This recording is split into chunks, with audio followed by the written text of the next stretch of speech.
হে everyone, আসসালামু আলাইকুম। কেমন আছেন সবাই? আশা করি আপনারা সকলেই ভালো আছেন। সকলকে জানাই শুভ নববর্ষ। আজকে আমরা আসছি পাবনার মুক্তমঞ্চে। নববর্ষ উপলক্ষে পাবনার মুক্তমঞ্চে অনুষ্ঠিত হয়েছে 2 দিন ব্যাপী বৈশাখী মেলা। এই মেলা দেখার জন্যই আমরা বিকেল বেলা গিয়েছিলাম মুক্তমঞ্চে। আর দেখতেই পারছেন যে এই মেলা উপলক্ষে আসলে কি পরিমাণে এখানে লোক হয়েছে।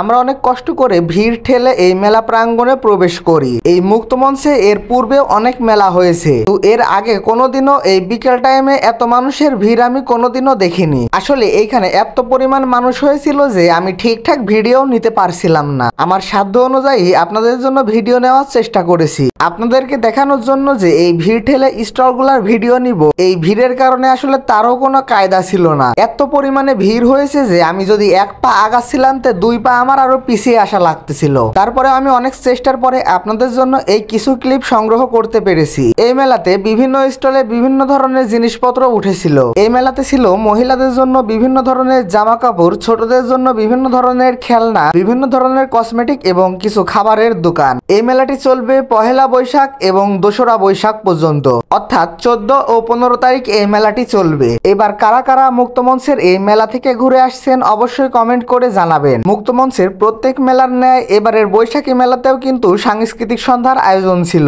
তবে অন্যান্য বারের মেলার তুলনায় এবারের মেলায় কিন্তু ক্রাউড একটু বেশিই ছিল। আপনারা কে কোথা থেকে এই ভিডিওটি দেখছেন অবশ্যই কমেন্ট করে জানাবেন। আমার ভিডিওগুলো যদি আপনাদের কাছে ভালো লেগে থাকে অবশ্যই আমার পেজটি ফলো দিয়ে আমার পাশে থাকবেন। দেখা হবে আবার নতুন কোনো একটি ভিডিওতে। আজকের মতো এইখানে বিদায় নিচ্ছি। সবাই ভালো থাকবেন, সুস্থ থাকবেন। আল্লাহ হাফেজ।